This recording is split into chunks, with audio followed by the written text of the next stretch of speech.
Oh!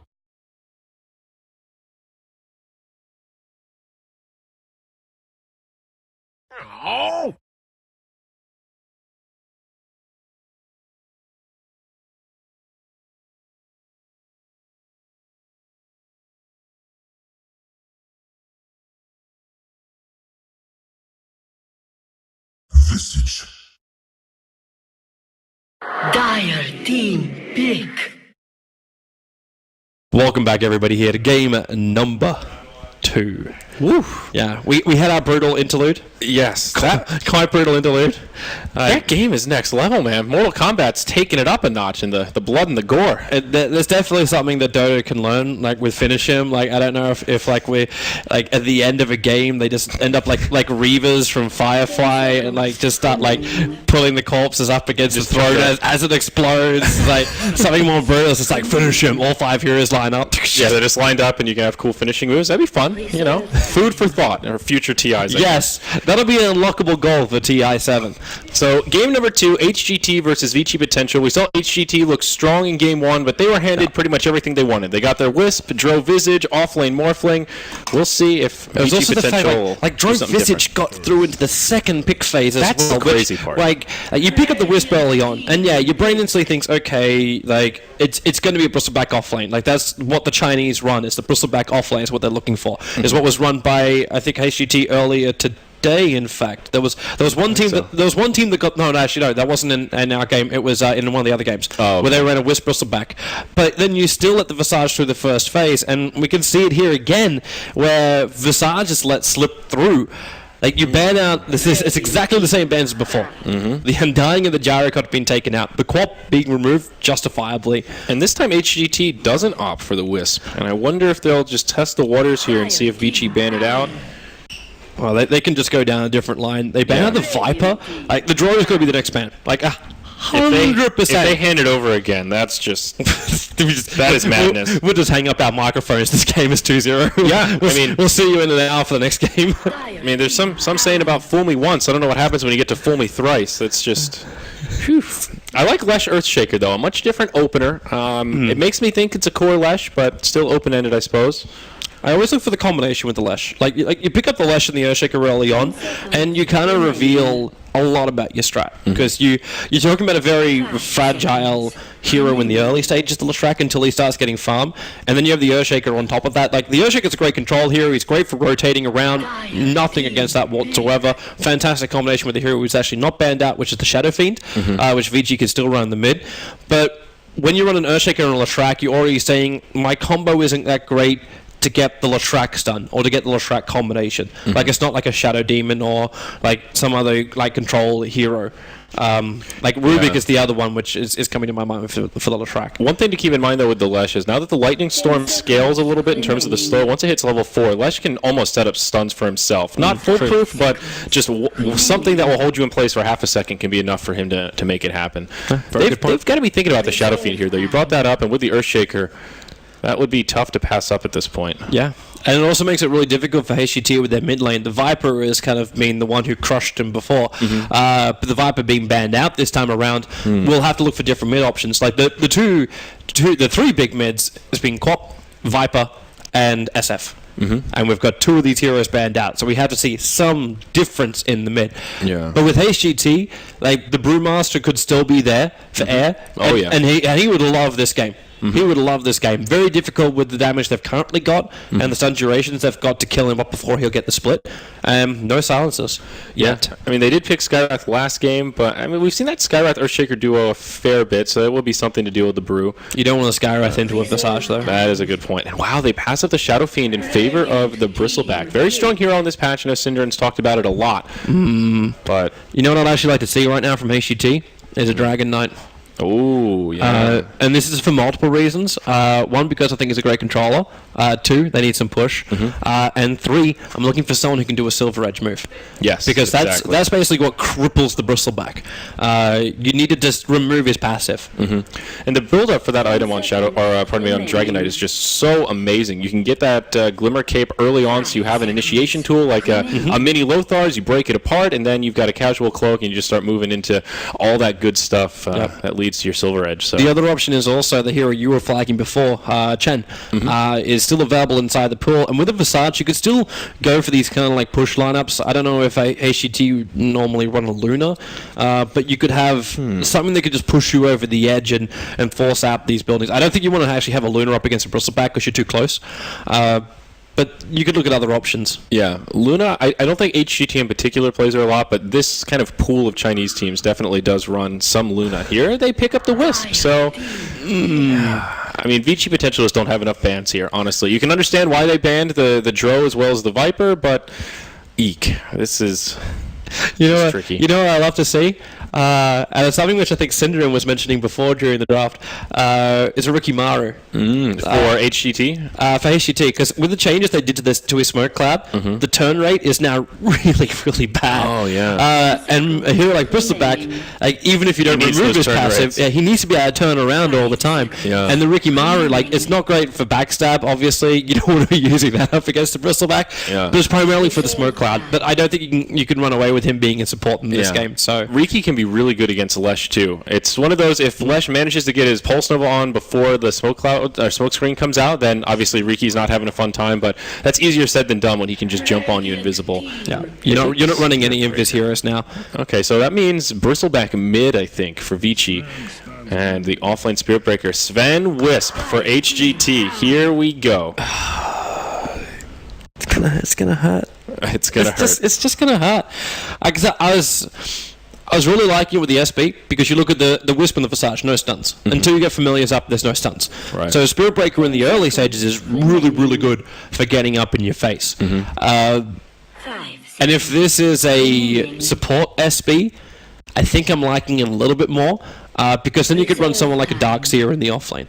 And you can get away with this. Like, it's the same situation as before. You shouldn't be able to find the kill on the Darkseer. He should be terrific.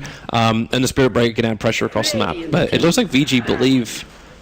I think it'll be a safe lane Sven with the Wisp there. I mean, it could still be... I think Dragon Knight mid for HGT would actually still be quite good. Yeah. If that's something they wanted to do. They could even try and run a dual lane in mid. Like the Wisp and Sven in dual lane isn't that bad. And you can see, because the last pick comes to HGT, so they'll see the entire draft of VG.P at the end.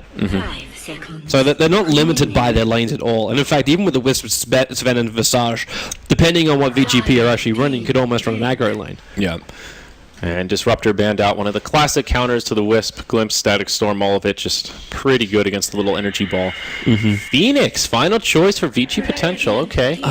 We get Douchebird. Now, how are they? It's safe lane Lesh, Bristle mid, and then is it a support Spirit Breaker perhaps with the offlane Phoenix? It's going to be a support Spirit Breaker, like an offlane Phoenix, support Spirit Breaker, Earthshaker roaming, and Leshrac on top. Right. With the Bristleback in mid. Yeah, that's really... And there's the Dragon Knight, so there you go. Good call, and I think it fits perfectly here. It really does, though. I mean, this is just... I mean, think about how much armor as well. Warcry on top of the already tanky Dragon Knight. That's... I think this HGT draft is just they really have been on mark with their drafts. The Vici potential lineup, I don't want to say it's going to be bad, because I still think they've got a lot to work with. They're very, very difficult to kill. The Spirit Breaker is like very difficult to kill anyway. Then you got the Bristleback, innately tanky, and then you got a Phoenix with a Phoenix Egg. They don't really have great attack speed. That's one thing which is missing from HGT. Yeah, that's true. Well, you have the overcharge from Wisp, so that kind of helps make up for it. You probably just have one hero sitting on the front lines going nuts. Yeah. Maybe you do get the Mask of Madness out from Sven. That's another option. That's true, yeah. But I would be very cautious doing a Mask of Madness up against such a lineup. Do familiar auto attacks on the egg count as attacks? I don't believe so. I don't think so. No, they don't. Okay. So, yeah, they're... That would be too OP for Familiars. They're already hard enough as it is to play up against. That's a fair point. They're already pretty damn good. Familiars come in when they're basically sitting on their lowest attack damage with highest attack speed, and then just like that egg will be gone in like a fraction of a second. Yeah. So yeah, can't work. I feel like VG.P aren't super outdrafted here, but I think it's going to be a little more difficult for them to execute in terms of they don't have quite as much breathing room if they take a bad team fight in the mid game, make some missteps in the lanes. Whereas HGT, they're a little more recoverable. They can always make stacks in the jungle. Dragon Knight can always clear out Ancients, siege towers, split push, and of course Visage can do all those great Visage things. And you've got this Clockwork who, once he hits level 6, can just move around and start wreaking havoc on all these other lanes. It's also nice to see some Clockwork with some items. RTK didn't have anything on his Clockwork before. It's true. But Clockwork's like the most pimp mechanical droid ever. He does have some pretty cool cosmetics, I have to admit. Looks a little bit more like the little okay, no, I realized that's actually a gas mask. With the position it was on, I thought he had like one of the little things on the front, and it looked like one of the guys from Star Wars episode 1. Yeah, little, like little tap him on the head kind of things. I know exactly what you're talking about. Yeah. I don't want to really remember too much about episode 1 because it was shite. Jesus. You know it, man. You're quoting Star Wars over on the couch. I know. I'm debating whether or not we want to get into it here. How long is this pause going to be? Because the last one lasted about 10 minutes, so I think we've got time, dude. I would contend that episode 2 is worse than episode 1. Oh, that's only because Padme and Anakin Skywalker were the most unbelievable pair in the world. It's actually the worst. Like, let's send this young hunky Jedi out with this very beautiful princess so he can hunky? God protect her. Damn it, he was ugly as shite. His acting is just like, yeah, love me because I haven't seen you in 10 years. And, yes, I would absolutely love you. Yeah, obviously you loved me when I was a little boy. We've all forgotten that you're 15 years older than me. How much older is she than him, actually? It's a good bit. She was only meant to be like 14 when she was princess. And how old was he in episode 1? Like 8? I don't know. 8, 9, yeah. I guess that's not that weird when you get older, but... Yeah, it was just weird, though, chatting each other up in the coldness of a spaceship. It's like, it's cold here. Yeah, it's cold in space. Would you like a blanket? Yeah, it was funky. I don't know. The Phantom Menace, it's like you got to remember the time. You know, that was like the first Star Wars after a while, so it was long and drawn out and slow, but it doesn't hold up in the test of time. But when it came out, I was into it, you know? Come on, man. When it came out. Episode 2 was by far the bigger piece of crap. Okay, we're going to put this to rest right now. All right. You had honeymoon eyes. Honeymoon eyes. Yeah, you literally just thought, oh my God, like... What are honeymoon eyes? Like, you like when you've had like the wonderful, like, it's the honeymoon period when you're, like, it's the first time, it's like everything is so magical, everything's so wonderful, and then you realize the socks smell like crap. And then everything just starts going wrong after that point. It's like she farts in her sleep. Like things are going 100% wrong, and they're going wrong very, very quickly. Mm-hmm. Like that's the period you hit after you realize that it was crap. Okay, yeah, that's fair enough. Yep. Maybe episode 7, the pod race, be a disaster. Do you have high hopes for episode 7? I don't know, man. I don't have the most hope in J.J. Abrams. I look at it and I'm just like, this movie is going to just be an absolute disaster. I'm not so but keen on the on what he bright did to side, Star if it's Trek. not a disaster, then I can be happy. That's true. I'm not so keen on what he did Star Trek Into Darkness. So if that's like a precursor to what he's going to do to Star Wars, I don't know. Well, it's only like they rewrote the entire storyline and timeline of Star Trek. Like, I don't know what your issue is. Yeah, come on. That was okay. We've literally turned this into a nerdgasm. Yeah, that's true. I mean, well, we're still paused, so it looks like the gamble worked out this time. We actually missed the effigy check. I'm fairly sad. I know we already did that. Yeah, we did it in game 1. So this is good. Yeah, that was the finger pointing lion and such. Unless they're on like rotations, like sometimes you have like multiple. Can you rotate your effigy? I guess you can have. Yeah, your I only have one. Your effigies, you can cycle through your effigies. Okay. No, I have multiple effigies. My best one is Joe Ranger doing the little crouch down kind of thing, saying "I'm a leaf on the wind." Wow. That's some next level effigy game. I got to step mine up. I've just got a Dazzle. He's just standing there. Did you at least give it an inscription? Yeah, it just says "Don't mess with Dazzle." It's really lame and stupid. I need to make a new one. Yeah, let's not put you in an effigy showdown. All right, I'll have to go back tonight and work on it. I'll come back with a brand new effigy tomorrow. I would not commend. What can I say? I'm a Dazzle fan straight. All right, so let's get back to our game. So we finished our pause. So they've finished going to the water closet. And basically, so with Sven. Crazy combination. The Visage is going to be here as well. They're actually having Sven and Visage on bottom so they can run the Wisp DK in mid again. Yeah. Now, who is the mid for VG.P? That is a great... I think it has to be the Bristleback, but I really don't know. But the Bristleback up against the DK. Now, I don't mind it, but at the same time, you're seeing what Karka's going to do to get air in front, which is simply stack, farm, and you can get the extra points up in Breathe Fire and Flash farm this up. Yeah. And you don't have to worry about having the extra points up in Dragon Blood because you've got a Wisp watching your back.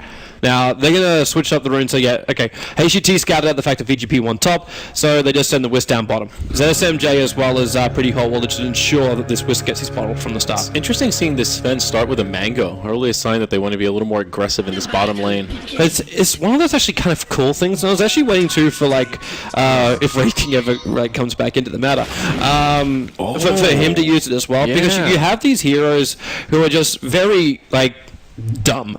Like their mana pool is crap, but if you have the Mango, like you're instantly a boss, because then you can get these like high cost stuns which you can't get two out of. Right. Like, that's always the problem. Like with Wraith King, you threw out one stun, and unless you had like 3rd level and you had a point up in stats, then you didn't have enough to actually throw the second charges, one. Yeah. So you're able to have 2 stuns in the lane, so you've got it when you need it. And in the meantime, you're running a strength-based hero who's going to take some harassment from the off lane, so the Mango does the work with regeneration. Yeah, that's true. So they will do things a little differently. Lin is on the Lesh, and he'll be stationed in the mid lane with the Shaker to back him up. Okay. So where does that put the Bristleback? He'll be in the safe lane with a support Phoenix. It's like the worst lane you want to be in.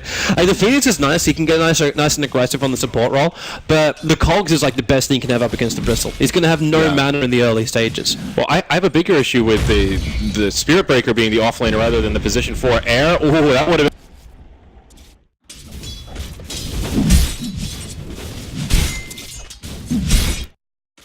active early on. He's got a really high power curve in the early levels, one of the highest EHP heroes early on, and when you put him in the off lane, he's kind of stuck there for a while. And if you start charging around to help the other lanes, then you're absolutely leaving their carry to free farm. So you can get caught between a rock and a hard place very easily, whereas Phoenix is happy to just sit in the lane, absorb XP, and try to make strides towards a Midas. So we'll see how it works out, but it feels like Spirit Breaker on the 4 has been a lot more common. This game is going to be one of the biggest tests for the Observer, to actually see first blood. Kaka, I love his rotation up to top lane. He's already up here, so XTT as well as Kaka.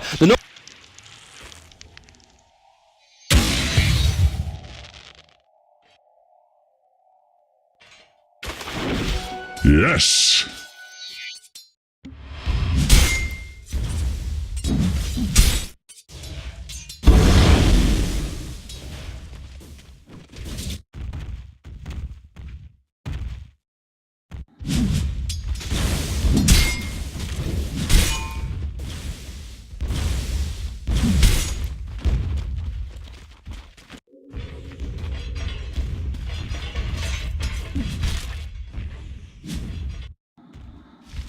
Win, that's for sure. Yeah, and that's.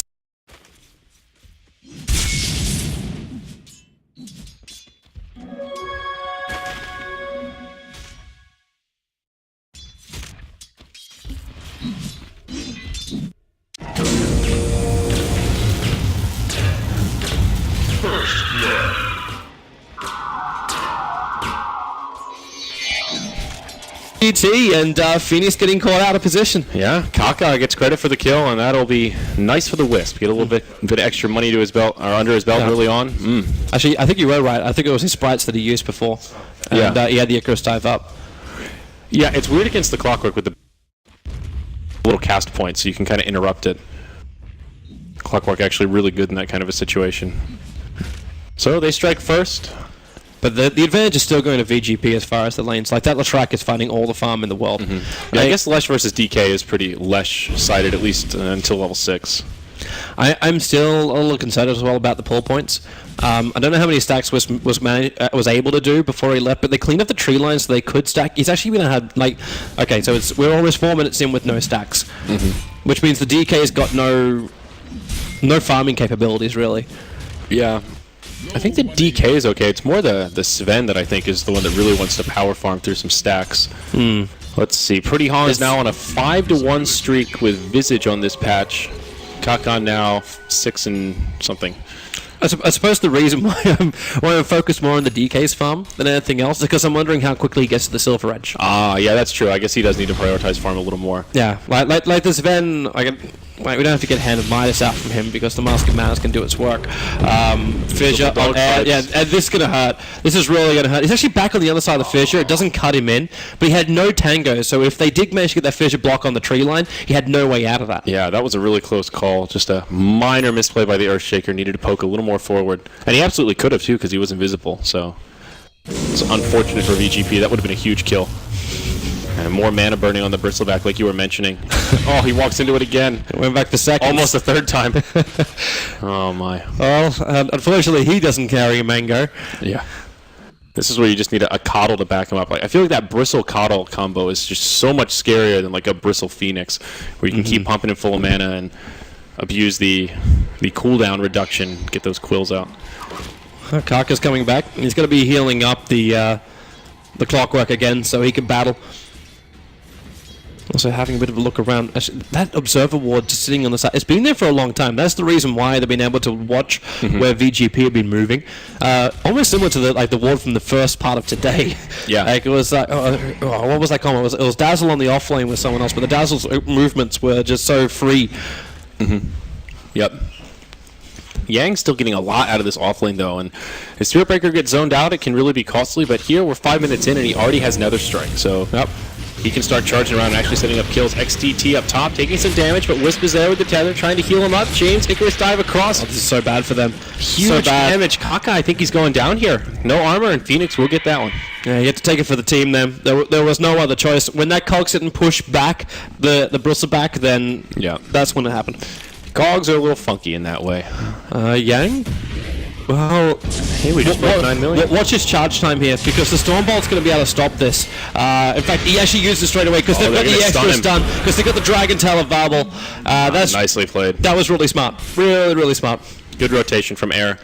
And now they'll try to transition this into a tower siege. Even has illusions even better for this. They'll go right up to the tower, start stacking up that corrosive breath, and the illusions can tank it up.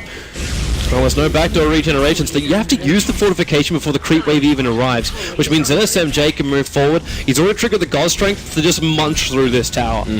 And there's not much Vici potential can do here. James, only level 3. They will start to TP in and try and make a hold here.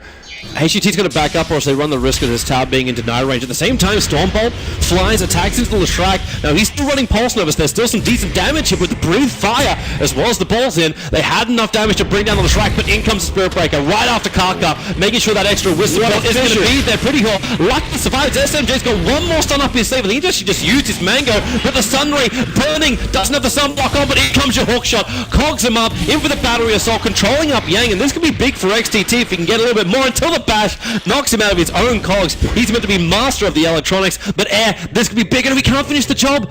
Yang's too tanky. He triggered the one charges and switched over to Strength Treads, but he did pull XLL off his teammate, which is the upside. XTT, he wants more. Wisp is back in the party. I don't think they want to continue to pursue this. A huge hold from VG Gaming potential. Fissure, I feel like really the key spell there to set that up, especially when they were on the retreat. Stunned 3 of them, broke up the fight, and it all just evolved from there. Yeah. Very nicely done. And they hold the tower out of deny range. That's the other big thing there. Yeah. Actually, it's it's just within deny range. But that's the worst thing for HGT. That's a bad thing for VG.P. Yeah. But HGT at the same time, like, okay, Lin, this is confidence. There's a Dragon Tail here. Okay, yeah, whoa! Air just getting way too cocky there, not respecting the pulse number. Now Split Earth hits pretty hard. Wow, a double kill for Lin. That just shouldn't have happened, really. That escalated quickly. Stormbolt onto James. Lin running low on mana at this point. He just can't sustain the pulse nova, but Dogfights is nearby. Fissure off the mark on Lin. Isolated. He should get brought down here. Charge onto Kaka. Will this fight continue? It should do. They've got Hookshot available, so there's enough damage. In fact, going point blank range. Now he's going to get himself out of this one. XTT puts up the cogs, but they isolate the bristleback at least. Dogfight has to die as SMJ to make this really worth it, because we just had fight go one way, then the other way, then back the other way. Air is now just moonwalking his way into this fight as that Dragonite, into the big dragon form, with the Aegis to help out, trying to kill off Yang. They need a little bit more of a slow. The Rockets, Anthony, they got the Dragon Tail stun, so Yang will end up dying as he walks around the tree line. That tick is still on him, and the attack, okay, the charge away, but he's alive. 45 HP, he'll survive. Okay. That was oddly chaotic. I'm waiting for the Clockwork Rocket, but he just TP's back to base, so there's no way for it to connect. Okay. So XDT on the Clockwork actually bought back there, and his hookshot was still on cooldown. I guess just hoping to try and get in there and do some damage with the battery assault, but not a very cost-effective buyback for him. And that puts Vici potential, I think, in the lead here. Yeah, net worth-wise, that, yeah. Oh, wow. That's a big jump. That's a bit of a dip. But it's just been so close the entire time. Like, it's only been 500 or so. So 2,010 minutes in, like, it's not bad. Like, it's really not that bad. It's not out of control, but it's a pretty good bump. Especially if there's stacks inside the jungle, which I believe that's what Sven's farming up right now. Yeah, they're now trying to get their injection of money. And the Bristleback can do the same thing. In fact, both teams have got the exact same mindsets. Stack, farm. One with quills, one with cleave. It's actually, well, take it back. There's no cleave. It's actually a 4-0-1-1 build. Wow. That's really surprising. I feel like that's actually a pretty rare build to see. Most Svens not maxing out Stormbolt. You'll see some go for like level 2 just to get that extra bit of damage, but not even a single point in the cleave feels surprising here. This actually just shows a little bit more of the focus of HGT. Like they were looking to fight earlier on. Like if you were going to farm, if you were looking for these stacks, if the stacks were massively important to you, then yeah, you'd have a whole bunch of points up in cleave. But at the same time, that's not really the case, and you can look at the Dragon Knight saying it was more important for him to find the farm, so makes Sven more of a fighter. Because his cleave isn't really going to help him up against the VG.P heroes. Right. Yeah, that's true. It's really just for farming, I think. But yeah. Well, he gets appointed now, so we'll start to farm a little more easily as realizing stacks are a reality. So how's the Lesh doing in item progression? He has to have something more than that at this point. Oh, maybe not. We're still very early in, but a good opening kit has his completed power treads. He still had 2 deaths to his name. It's kind of been the problem of like most of the heroes on this map, like the cores. Like the progression's not bad, but they're just finding. Okay, well, actually, the Bristleback's great. He hasn't had a single death, but everyone else has been sharing the load of death. Yeah, the Bristle's going to have a long window here where he's pretty beefy. He's got a mechanism coming out, I think. Or that could just be the Crimson Guard. Does he have more of the mech? No, it was just the buckler. Okay. Oh, he's got the take it all back. All right. There it is. So he'll be very beefy, and it's still a ways off this DK getting a silver edge. So there's this big window where VG.P can afford to be more aggressive. I'm wondering if DK, actually, do you think DK can get into the silver's edge straight away? Or does he need to actually go for something else? Like, does he need to complete the drums, for example? I think he can just go straight for a Shadow Blade. I don't see why not. He's not really having... I wouldn't say he's not survivable enough. If anything, they're lacking damage output, it feels like, at the moment. So that'll give them some sort of a way to initiate, come around the backside. Well, they've also got that from the Clockwork too. That's a good point, yeah. And like the Clockwork's giving you everything you need for your initiation at the moment, because he's giving you vision through Rocket and then through Hookshot.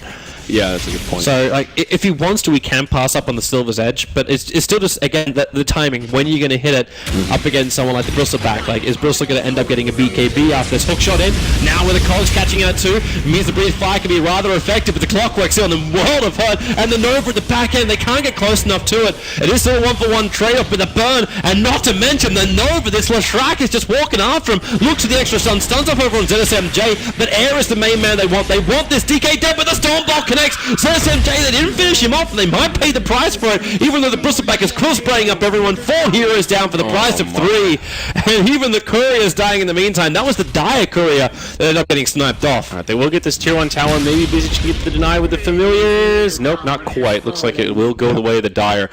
So obviously a successful fight for Vici potential. Felt like it was just too much AoE damage. Like, HGT was taking huge damage from the Quills. They were taking huge damage from the Lash, who had Pulse Nova going aplenty.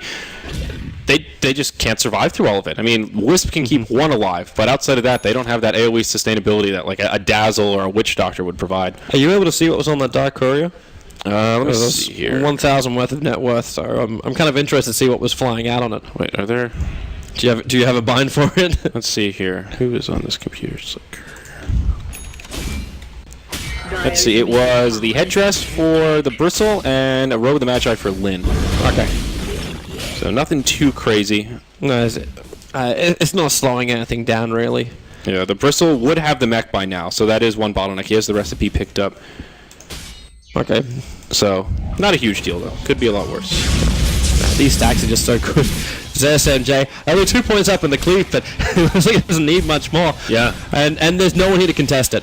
Like they're splitting all the experience up, but it's more importantly getting the farm into Sven, so he can work his way into the BKB, while the Dragon Knight's actually farming a triple stack inside the jungle as well. So he would have come out of that with... Actually, he spent all of his money too. So that crew is probably bringing the draw... Actually, nope, he's going... Lesh is going drums here, it looks like. It's Ogre Club. So potentially he might actually be looking at a BKB instead of trying to like battle the Bristleback directly. Just try and have that survivability, and Or he could be going Freedom Sanj fights. first item as well. yeah, he could also be doing that. Possible. It seems like a weird way to do the build-up for that item, but a little extra strength, not too shabby. It's actually the normal build. Like, is it go for the Sanj first, or is it go for the Shadow Blade? I think the Shadow Blade. What I've seen it mostly is the Shadow Blade, but that's also in games like DK will get the Shadow Blade when you're sort of ahead and you can use it to snowball. In a game like this, going for Shadow Blade first can be risky, so maybe he feels like he just needs that extra bout of strength. Man, Sven's got all the space in the world. Yeah. And VG.P, like how are they meant to force this now? I think they're realizing too, like the Trike's got like terrible damage, but he doesn't have a lot of survivability still because these items haven't arrived yet. Then he's starting to get to a point too where the DK and these Sven are at a position where they're actually quite formidable foes during a fight. Yeah. And how's the Sven itemizing here? I see you're talking about that BKB. Yep. Feels like the safe bet. Madness I always like on Sven, just to help him farm, and there's a period where it helps him not be kiteable. At least the slow from Bristleback, there's just so much to kite him around. Even just the damage from the Lesh, you need the BKB to mitigate that. This trade-off. You've got two of the easiest hard hitters in the game, and I say easiest because their abilities just give them so much physical damage. One through God Strength, and the other one just through like the Warpath, like the stacks which you get from that. Yeah. So forcing down buildings is quite easy for both these teams, and that's actually maybe one of the nicest things about this game, where we didn't have the same kind of factors in previous games, where VG.P have so many different ways where they can just melt down towers. Between the Edict as well as the damage from the Bristleback, when you do get these openings, if you can keep both these heroes alive, you're going to claim buildings. Yeah. Where HGT, they have Sven and they have DK. And familiars. And familiars, but, yeah. To a lesser extent. Yeah. If the Drow was in there, I count it more towards the buildings, but the familiars give you a split push. Yeah. And that's probably just as good. Alright, well here's our courier. It's respawn, so mech gets delivered to the Bristleback, and there should be drums now in the inventory of the Lesh. Yep, there we go. So Lesh level 11 finally gets some points in that Edict.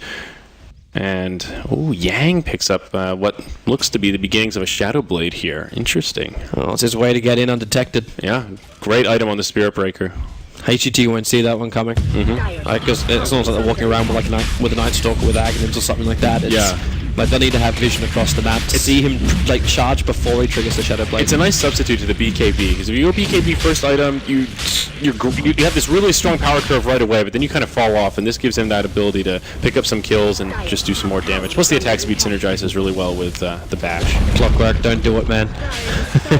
he's watching into the pit. He wants to. And the Earthshaker's being the buffer. It's kind of not worth it because they've already got the trade-off they're looking for. Like they take the tier 1 tower on top.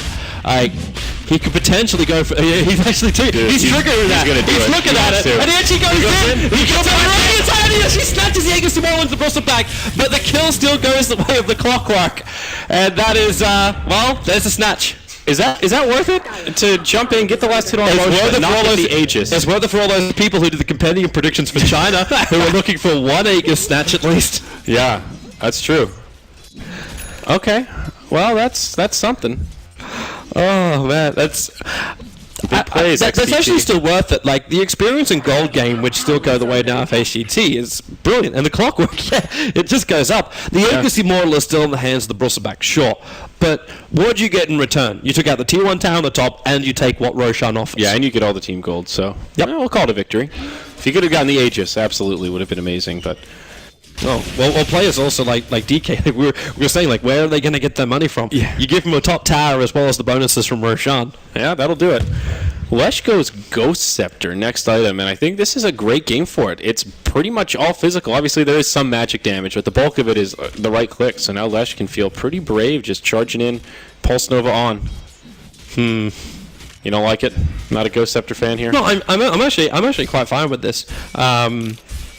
I'm just wondering for how long is it really going to save him, and is this going to cause him more troubles with heroes like Visage, for example? That's true. If he gets hit by a Stormbolt and then a maxed out Soul Assumption, that's a lot of damage. You'll see a relocate up top. Lin, he'll go down. Yeah, you bring in the help once we go frame by frame. Easy pickings there. Yeah. But this event's getting out of control. 6.81k now is the net worth over on him. Even the Wisp is walking around with an urn with Tranquils and Bottle. So keeping his cause alive is becoming easier and easier. I still want to see like how long does it take for air to get into that silver edge? Because the second that happens, I think VG.P lose all their power. Like, the Leshrac, it's great having a Ghost Scepter, but it feels like this... Well, he just got his BKB, so it's going to be a while. With double BKBs as well. It's still a good way to itemize here, though. I definitely agree that Silver Edge is great against Bristle, but now you've got two cores that are basically immune to Lesh in the next fight. Yeah, and that's the big thing. Like, you look at it and say, okay, so VG.P, you just wait out the Leshrac. Like, the Ghost Scepter trigger's fantastic. You've got a DK and a Sven with a Wisp behind you. You shouldn't end up dying. So you just wait for the Ghost Scepter to wear off. His damage output might be nice, but it's not going to be enough to find the kills. And that's when, boom, these guys just kill him when he comes back out of it. So the other control factor you look for is Bristleback. And that's where I look for Silver Edge or look for some other level of Disable. No. Up top, Sven and some familiars. They're thinking about having a go, but looks like he will just back out. Meanwhile, in the mid here, Air trying to defend this tower. XLL, remember, he has the Aegis, so he can afford to be a little more aggressive here. Oh, Yang, he presses very far forward. ZSMJ starts things off with a stun. They've got familiars nearby, but you don't even need the stuns. He'll just fall to the damage. They can actually go even further if they want to, because it was Wisp who got the pick off from the SB, but his relocate came back off cooldown just after they found the kill. And that was when VG.P were backing up from the mid. So they could have also potentially come in behind VG.P. But instead they are pushing towards the top tower and then forced them to run out. Looks like there is going to be initiation coming in. And it's the Clockwork going YOLO here. Yeah, that was ambitious. Tier 2 tower in the top lane almost falls, but there will be some TP rotations. James as well as Dogfights come in, and that will repel the Sven Wisp. Here comes your relocate, XLL, and they get in front of him, which is a bigger thing. Keep him stunned up so he cannot turn himself around. That's the Aegis Immortal down, and Lin wants to buy him some extra space, but then BKB out from air ensures the stun in ZSMJ. Again, they're trying to battle him from three different sides here, so they don't have to deal with that Bristleback the entire time. Another Storm Bomb with ZSMJ, careful, the Quill Sprays were starting to really stack up. He gets the and it's actually Versace's the one who ends the spree. But yes, Ven will end up dying as Yang charging after him. Air, no BKB available. They will be up with Fissure shortly, I think. Either way, yeah, 1 second until it's off cooldown, and then in fact Yang just comes in, pushes him back. There's your Fissure, short range charge. The Clockwork coming back in again. He's got familiars to help him out, so there is damage output available. The problem is you can't do jack up against the sun. Yeah, very nice. Forces out the Supernova, so that is something. But a huge fight for Vici Potential as they just steamroll over HGT. It seemed like such a good play to relocate in. They brought the Bristle down fast, but the spread just wasn't enough. Still, most of the damage was going towards his back, and the Quills were just too much. Now Wisp. He's got a TP now. Yeah, there you go. Phew. He didn't see it coming, but I think it was flagged the fact that SB did charge out. Yeah. Ooh, Gem picked up. All right, so they see the Shadow Blade on the Spirit Breaker, and they want some way to deal with it. So I think this Gem pickup is pretty warranted. How much does Clockwork need that 4 stuff? Like, we've seen him jump in multiple times, but we've also seen XTT really jump in, and then there's no quick follow-up. Like, because you're not looking at a Blink Dagger DK. In fact, he's just going solo here, and now the relocate. Like, that brings in the help, but the relocate wasn't there last time he hooked in. Yeah, no, you're right. He's been very aggressive with his hook shots this game, almost too much so. I don't know if that's a miscommunication issue or if he's just feeling very aggressive today, but there's been a couple, though, where he's hopped in and it's like, what? Well, where was... Okay. DK, though, looks like Silver Edge could be on the horizon. I guess it could be a Sanj and Yasha, but another Ogre Club picked up here. Alright, you'll accept it from Leshrac. Now they're finally getting some control and set up for a gank. Yeah. This is probably the other reason, too, why Ling just ended up saying, you know what, Ghost Scepter is the way to go. It gives him something in case he gets in a little bit too deep, but if he doesn't, then he's fine. He's got all the mana regeneration in the world he'll require. Sven has also picked up his Mask of Madness now, so he's feeling pretty good. Can farm very easily, very quickly now. And, oh my, that's a Daedalus on the Courier. Pardon me, a Crystalus, rather. The beginnings of a Daedalus. I'm still wondering if we end up with the same Sven as we had like in our previous series. Yeah. Like, wow, Sven does wonderful damage. Oh, he's dead. Yeah. That's another one of the issues with going first item BKB. It's absolutely warranted, but you chew through those charges very quickly, and he'll be at a 5-second BKB long before this game's over. That's not always like a hero like the Queen of Pain who could buy a Refresher Orb and have 2 BKB charges. Like, what are you looking to have? Double God Strength and double Storm Bolt? Sven already has slot issues, but I guess if he could get a refresher, and double God Strength is pretty ridiculous. Never really thought about that before. Didn't realize it's a draw thought, but it's not completely out of the realm of possibilities. Yeah, it's not the craziest thing I've ever heard. But then you're going to sacrifice like your damage dealing items or your stability items, so it doesn't make as much sense. Just throw away your boots. You got a Wisp. You're good. Overrated. He's not Weaver. Looks like Vici potential want to get aggressive here, though. They'll group up as 5. Bottom tier 2 tower will be under assault. Diabolic Edict used straight away. HGT may just pressure the top to try and go for a tower trade, but it's pretty low. So they could just go tower for tower. Yeah, it's the safe play. That's what HGT's been doing most of the time anyway. So like, there's no reason to fight VG.P head to head at the moment because they're still looking for like their perfect items and perfect setup, and they're not going to get that while trying to battle up to a high ground area. It's especially like that tier 2 tower on bottom. Now this is the time when they have to either trade for the top racks. The familiars are already pushing it up there, and actually VG.P don't want anything to do with it. They're already getting the hell out of there. So it's this chip damage split push harassment which HGT is so much better, because how does VG.P deal with split push from HGT?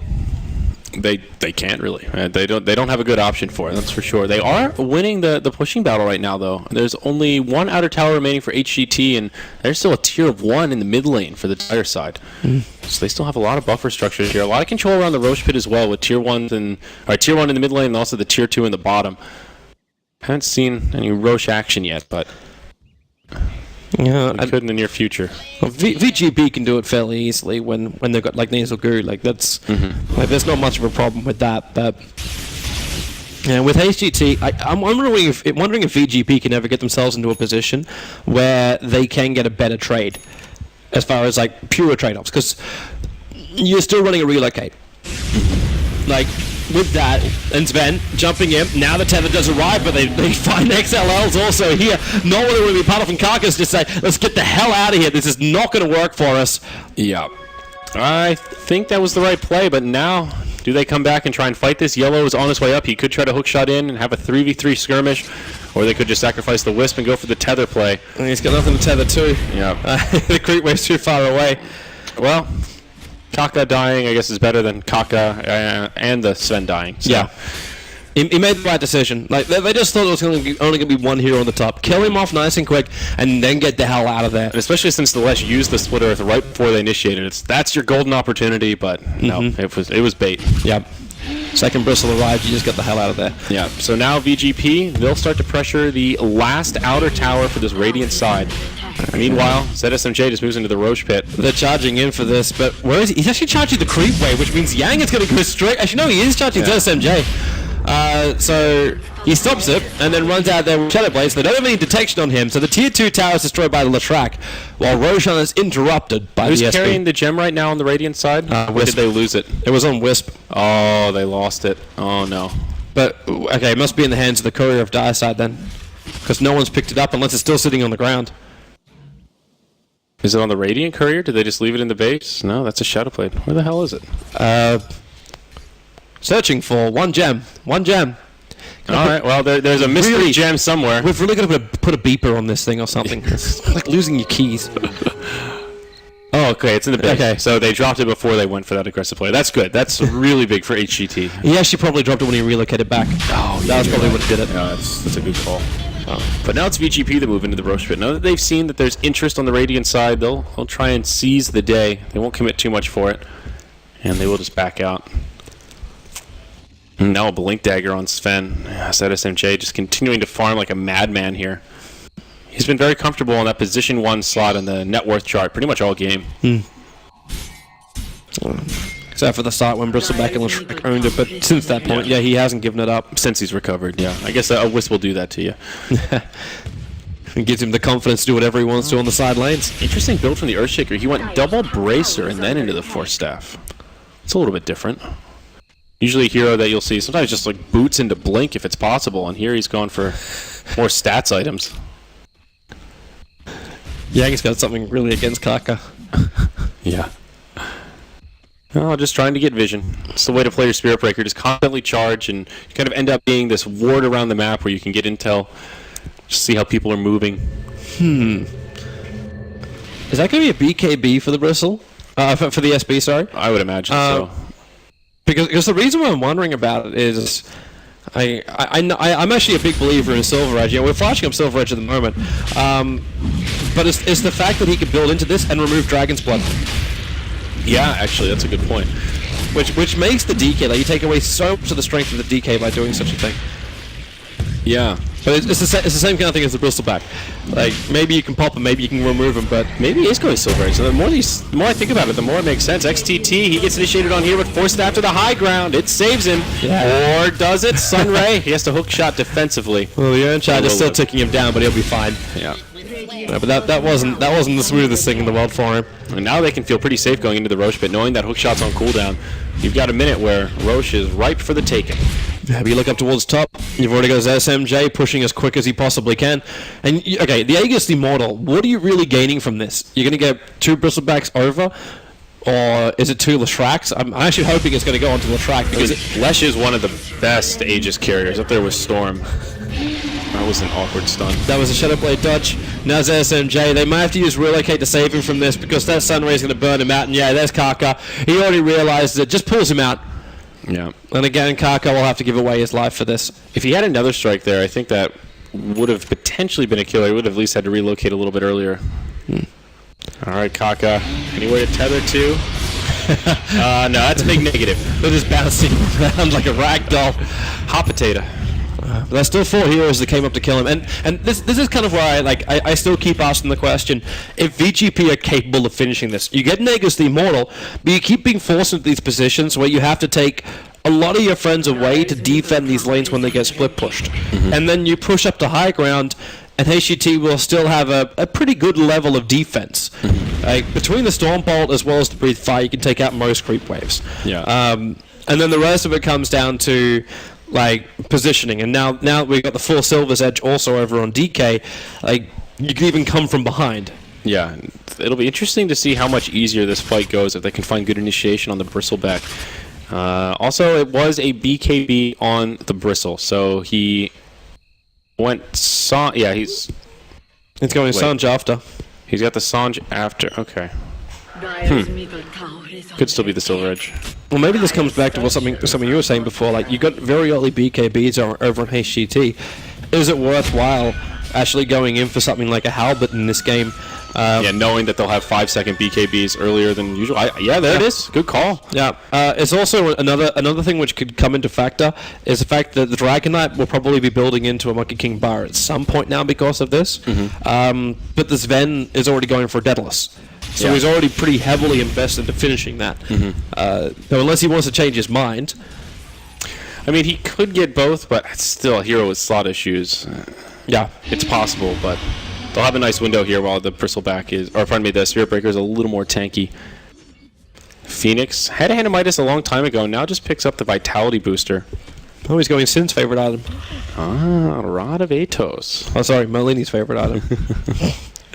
Sin's least favorite item.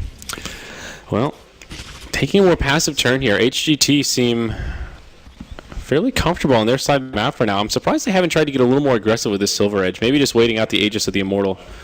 Or at least trying to.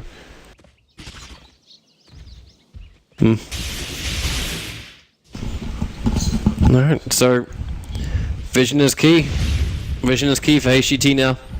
VG.P, all just running down the mid. They're 100% visible. The Observer Wall, which is also sitting up in the top river, is also seeing everything for HGT. So they know exactly what VG.P had planned. And here they come. With only 2 minutes left on the Aegis model, they just force him to the front lines. And that Bristleback, remember, like, they're trying to get him to soak it up. Because if you have on the Bristleback, you're more than likely to survive through the entire fight, then you'll kill him off twice. That's why I thought like the Aegis will go to Lin here. So he could be more of the pusher with the Edict. Odd time to use the glyph there for HGT. They're trying to store it up for the top lane. Yeah. I don't know if the Familiars are actually up there, but the Creep Wave is now entering the base on the top lane. Okay, so they're not, but the Creep Wave is still hitting the tier 3 tower. So this warning bell is still going to be flagging for VG.P saying your top tower is under attack. So they're going to be worried about this. Is that Ghost protecting themselves as the double BKB is being triggered off? In fact, even deeper with a triple, ZSMJ is bouncing back with the bashes from the SB, and he's so low in life, he might Dogfights had so many quill sprays up. The Echo Stone will hit, but minimal effectiveness now as the Clockwork's already down, and the Nova's also going to drop, and HGT desperately scrambling back inside their base, and this is troublesome. This is really troublesome. The buybacks are heavy. VG.P are low, but they've only just lost the Bristleback. The charges just keep coming in from Spirit Breaker, ensuring these cores die like time and time again. No buyback on air. He's in the grave for over a minute. Same with Clockwork, and now these barracks should be available for the taking. Another mech. You brought Sven back. You've got to try and slow this down. My. The Familiars are actually hunting the Visage down the bottom, which we should probably be following now. This is a disaster for HGT. So much money put into that, and they still couldn't defend the barracks, and now they're going to lose another tier 3. I don't know if this will be another lane of barracks, but huge damage onto the base. VG.P just all of a sudden erupting with so much momentum. They got to go. Like, let the Clockwork TP out in 5 seconds time and try and get some of these pickoffs. Lin's got no mana left, and they can't reach him. They're actually out and scot-free. Like, VG.P, fantastic battle. 2 buybacks, a full mid racks, and a tier 3 tower and bottom to boot. That is incredible. I mean, look at that gold graph. This game was so even, topsy-turvy, and just downward spiral to now a 5-figure net worth lead here for Vici Potential. That's what we call a drastic change in the experience graph. Yes. Wow. I mean, I'm still surprised at how fast that Sven died to start off that fight. He was in the front lines, and he just got melted. It's...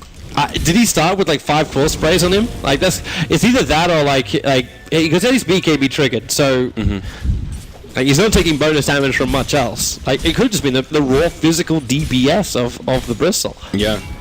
I mean, you talked about Warpath earlier, and you can't forget about his right clicks. Once he has that maxed out Warpath, it's actually ridiculous how hard his auto attacks hit for.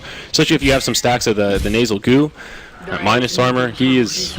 Wait until he has the Assault Cuirass fully done as well. Yeah. I mean, he's one of those heroes that when he gets ahead on this patch, he is just scary the entire game. And he had a great start, so not surprised to see him doing so well at this stage. Well, Phoenix is even going to make life harder for him. That's a Shiva's Guard almost fully done for him. So he didn't actually finish up the Rod of Atos. So just a casual Vit booster. Casual Vit booster going into the Skadi. I mean, the Shivas. Yeah. And now Dogfights actually picks up the Glimmer Cape on the Earthshaker. We saw this earlier, but it was without a Force Staff. So here he's got a slightly larger mana pool, I think makes it a little more viable. Is it finally done? No. Almost. It's good. I say the sacrifice is buyback, but... Yep, already happened. Yep.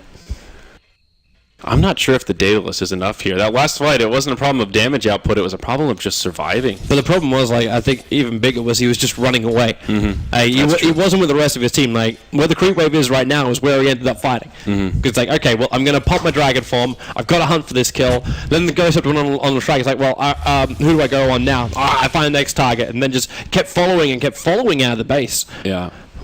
Well, VG.P, they smoked up in the mid. They were trying to make something happen, but HGT just positioned a bit too defensively. Trying to find the right angle to siege this and finish off the next lane of barracks. It's just a ranged barrack standing in the mid, so really nothing too valuable. I think almost trying to bait HGT into an awkward position, but they will not fall for it. They're going to stay chilled up and take this fight. That's actually really... They just push the creep wave in through the mid so then they can have the backdoor regen off. Ah, that too, yeah. And that opens it up. And Air, they know they have to fight. It's all or nothing right now. But Air, well, at least get his BKB form. But again, he's starting to run away. And he's got to try and turn around and fight. The Clockwork's going to drop. The Phoenix Nova is burning him up and also going to stun him up if they're not careful. Air dropping so low. The relocate pulls him back a little bit further. He can battle up against Leshrac, who's quite deep here, but they're dying too quickly. He has to stay in range of Lin to ensure the death, and that's what they can get. With a Dragon Tail stun, they're getting something back here. The relocate is going to pull him absolutely nowhere. But now the good Fisher stun. Dogfights controlling him up. There goes Uriah. Down for the count. The Breathe Fire will do some nice damage, and finally that little bit of a spill damage kills up the Spirit Breaker, and Air survives. In fact, VG.P, now they're the ones losing too many. XLR's the last man left standing. They're forced offing away pretty well with a Soul Assumption. They're going to work through him, and they've done it. VG.P are repelled, and they hold their bottom racks at the cost of range. Who gives a crap? Yeah, absolutely. It seemed like that was going so well for Vici Potential, especially once they killed the Sven, but the buyback on the Clockwork was just enough to tip the scales, and, well, you saw the power of those cogs in that final part of the skirmish when he just... There was no escape. I mean, he just completely cut off the exit. Very nicely done, and that plateaus things a little bit. We'll see if the graph kind of jumps forward here. It does secure an Aghanim Scepter for the Visage. They do get something big at the end of that fight. Still not in the clear yet, Toby. This is still a little rocky. The big things though is arriving. Like you look at Air's farm, he's sitting on 3.3k gold right now. This means the Monkey King bar can come up a lot sooner. If he's looking for that type of damage out.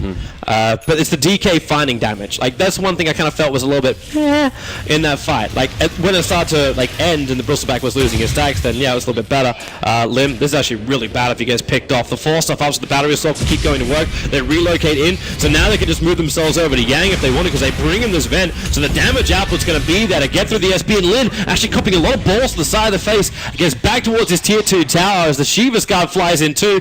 Phoenix securing the kill on the Wisp with that, but that is going to be 20 to 27 on the board, and actually with the death of SB, they feel like they can finish up Roshan. Yeah, they trade 1 for 1, but now with the Dragon form already used, why not just move into the Roshan? The cogs are brilliant.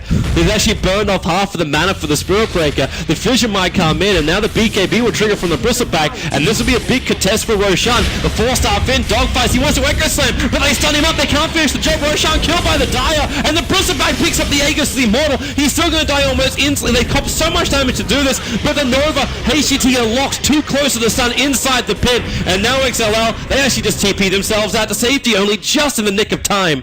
And VG.P, well, they were able to take Roshan, but HGT still got out of there. Yeah, exactly right. It was a big play from XLL, no doubt about it. Gets huge gold for his team, does get the Aegis that ends up being eaten, and he picks up the cheese. Oh my, he got a little bit of everything there.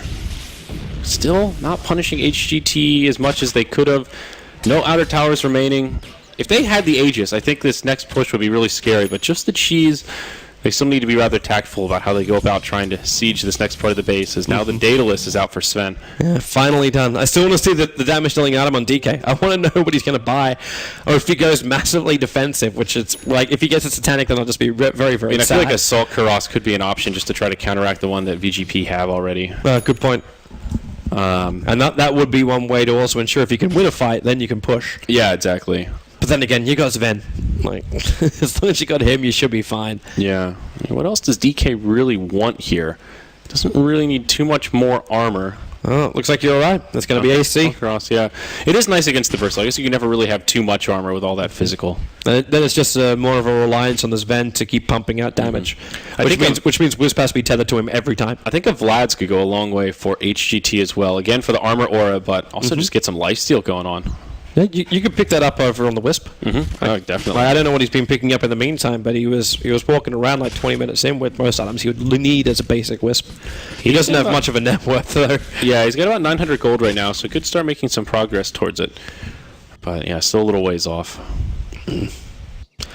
Oh, VG.P, where do you want to go from here? The bottom lane seems to be the most attractive target, considering the tier 3 towers already dropped there, and the creep wave's pushing out. But I'm also seeing familiar birds on that top lane again, being an absolute nuisance. And their only goal is to make sure this creep wave pushes in. They're more of a nuisance now because the Aghanim Scepter got completed.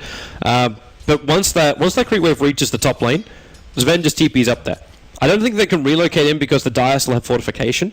So they need the fortification to trigger based on the damage the familiars deal. And then they can send the Sven. Yeah, you can tell VG.P just being so cautious here, really respecting the split push and still just the team fight power of HGT. That Dragon Knight is super farmed, and Sven not that far behind. Are we getting a Halberd over on the Bristleback too? He's got this Talisman of Evasion. We've got the Ogre Club as well as the Plate Mill, unless I'm missing another item. No, I think the... Yeah, that's sort of an odd set of items he's got. I mean, the casual Plate Mail is just a pretty good item in general. See some good armor. I think it's probably going to be the Halberd. Looks to be. I mean, it's still, like, as we talked about, it's very useful once these BKBs get down to 5 seconds. Talk about a way to neuter the Sven when he's not magic immune. I mean, you can't do anything. At the same time, though, if the Sven builds into a Monkey King bar, then, well, it doesn't really matter anyway, so yeah. That's true. Okay, so it will be. But Sven's got no money, so the Dragon Knight's got no money now. He actually finished the full AC. Okay. So much needed. Yeah. And actually, was it an AC that came out on the Dire side, or was it a Shiva's picked up by the Bristle? It would have to be an AC for the Bristleback. Okay, it's a Shiva's on the Phoenix, and Bristle still hasn't finished the AC yet. Instead, he goes for the Halberd. Okay, I see. So that gives HGT a little bit of an extra bump in this next team fight before the... Well, presumably before the AC on Bristle comes out. He's still pretty far away. Schmuck time. VG.P. Group it up as 5. I think this is how they have to do it, though. I don't think they can just run up to the base and do that kind of brute force 5-man in. They need to find a pick off somewhere else. Well, I'm wondering if they can actually do that, but they do it like through one of the broken lanes already, like mid. Yeah. And then you can find your targets. The Creep Wave is going to be giving you vision. So I'm hoping our slideshow is going to be nice for this. Yeah, so they can see air. Here comes your charge. They want to go for the DK. Going to watch buyback as well as now. Well, okay. That happened. So disengaged from HGT. They just run themselves back out there, and the smoke gank will fail from VG.P. Looks like 1 BKB used on both sides. Hello, so China. fairly even there. Yeah, that's... Okay. So Spirit Breaker used his. I think Air popped his as well. Oh, good. It's lagging up on your side as well.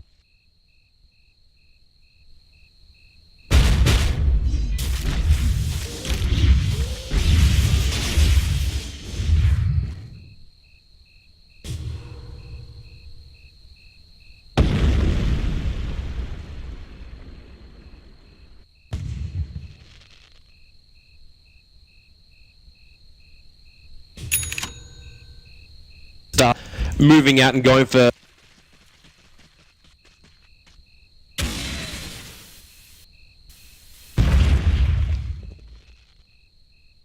similar ganks. Yeah, wow. I was wondering what Lesh was going to do with all that money, and he picks up an Ethereal Blade as his next big ticket. Very interesting. Well, there's one way to stop him from attacking. if at first the Halberd doesn't succeed, E-Blade again. Yeah. It's just an odd item build-up from Lesh. I think it's appropriate here, but just very different. He did pick up the Bloodstone slightly later, and it is down to 6 charges. Hasn't really been able to snowball with it. Oh, split push it. That's all HGT's got to do. Yep. Like, just leave a couple of familiars on the top lane to keep the push going. Try and force, like, if you can, keep this Ven, familiars, as well as Wisp on that top, and leave everyone back inside the base. Yeah. Because they've got to be ready to fight. They've got to be in the right positions to fight when the relocate then comes in. And then there should be a attack from behind and mop up the back line. Visage is actually getting really farmed. He's got a Solar Crest now to go with his Aghanim Scepter. So see what they can do in this fight. Air ready to initiate. Goes in onto XL. Already got his back turned. And the E-Blade is actually being used to protect him. And that's the reason he ended up picking up the E-Blade. As, well, there's into Nova. You've already lost his Venom inside at this fight, and the Bristleback goes to work. Air just wants to get himself away from this Nova before the stun's going to connect in. But yeah, they're going to lose both the DK as well as Ven. Ven can at least buy back into this, but okay, XTT's not a happy man either. He's so low on life just sitting inside. He's going to actually hook shot back out then, by the looks of it, and then has to buy back. But they've lost their bottom racks. Ha! There's Nova. That's... Oh my. Okay, so a lot of buybacks, at least 2 buybacks used for HGT here. They will repel Vici potential, I think. Yep, okay, looks like no more will die, just the kill on the Phoenix. But like you mentioned, they lost their barracks. So again, it's just like mid lane where it was very costly and they still don't make the hold. Wonderful. I knew it was... How much would you like to decode on the exact precision of that last fight? Yeah, you know, I knew there was a lot of value in studying PowerPoint in university. It's all coming full circle. But it is just so easy for VG.P to, like... Thanks. It's just so easy for VG.P to do what they did. Like, you jump up, you throw down the Nova, the DK doesn't want to get too close, the Bristleback is making so much space, and then the SB's charging in, and he doesn't care about BKBs, because he's going to bash it's going to pierce the Magic community every single time, and now you got an Earthshaker with probably even a scarier item. He just picked up a Blink Dagger. So you've actually got the jump in Echo Slam now. So when that first initiation arrives, you think you're going to be good. But the fact too, like, HGT's like, yeah, we got Silver Edge. This Bristleback's going to have absolutely nothing. And then Lashrak's like, well, I've got E-Blade. you're not going to attack him during this period of time, so Yeah, that you was can really attack him nice. with Silver Edge, but yeah, I think you almost have to wait for the E-Blade to be up before you then activate the Silver Edge, but that's not what HGT want to do. They want to burst down this Bristleback straight from the get-go, but Yeah. like you initiate with Silver Edge, there's no damage really being done, so the Visage doesn't have Soul Assumption charges, so you can't even make the most of like when the E-Blade's used. Yeah. This Earthshaker's just so mobile. Now he's got Blink, Force, and Glimmer Cape, so he can initiate, escape, and then, well, maybe help one of his teammates either initiate or escape after that. He's like the ultimate utility here. We should know that as well. Roshan's going to be up at around 51 minutes. Okay. Good to know. It could be the focal point of this game. Possibly. I mean, I feel like for HGT with 2 lanes of barracks down, they're in Hail Mary mode at this point, where they need something like a Roche or a big smoke Here they play come. like this. Dragon Form is up, and they can see XLL farming it up. As James, the first one to be initiated on the Nova. He doesn't get it off this time around, and he will buy it back, deeping into the Tier 2 tower. So that Nova will be coming in. Kaka solo. In fact, Yang is the main man, focusing him down there. Spirit Breaker just riding the targets as Dogfight's forced out. He didn't actually get the Echo Slam off. Lives on 130 HP, but that Nova's coming down. Can they get rid of the egg? No, they cannot. The stun will arrive. Air and Kaka, they're trying to battle up against the unbattable, or maybe it is. Air will eventually die, but not before Lin will pick up a triple kill. The double buybacks here. Finally, the Echo Slam is going to re-arrive, but the Familiars! They're carving the Earthshaker up! Pretty Hole will pick up a double kill from this. XTT just wants to get the hell out of dodge. There's a regeneration rune a little bit further down. Those Familiars have stun, so by the looks of it, hook shot down the creep wave. The Urn charge won't be enough to kill him, and Pretty Hole E-bladed down, and then lightning by the Lashrak, and the dominating spree. The Clockwork will be able to survive. The SB lost vision of him. VG.P, they've got creeps moving into the base. Buybacks very limited for HGT. It's just the Visage that has it. And there's the charge on the XTT. They get the vision. Yeah.